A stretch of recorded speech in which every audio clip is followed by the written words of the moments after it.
আসসালামু আলাইকুম। কাজ ইঞ্জিনিয়ারিং ওয়ার্কশপের পক্ষ থেকে সবাইকে আন্তরিক শুভেচ্ছা। আমরা এই বাজারে প্রথম পেঁয়াজ বিক্রেতাদের সুবিধার কথা চিন্তা করে বাজারে নিয়ে এসেছি পেঁয়াজ ভালো রাখার মেশিন। এই মেশিনের মাধ্যমে আপনি আপনার পেঁয়াজগুলোকে খুব স্বাচ্ছন্দ্যে ভালো রাখতে পারবেন। এই মেশিনগুলি সাধারণত 3 ধরনের হয়ে থাকে: বড়, মাঝারি, ছোট। বড় মেশিনগুলোতে আপনি 3 থেকে 400 মণ পেঁয়াজ ভালো রাখতে পারবেন।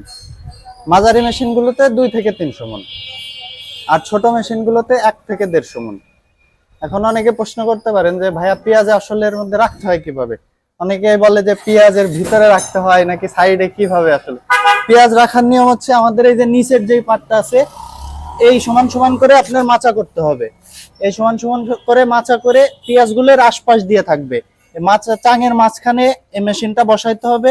মেশিনের মাধ্যমে যে হাওয়াটা হবে এই হাওয়াটা আপনার চারপাশে পেঁয়াজগুলোরে ভালো রাখবে। সবাই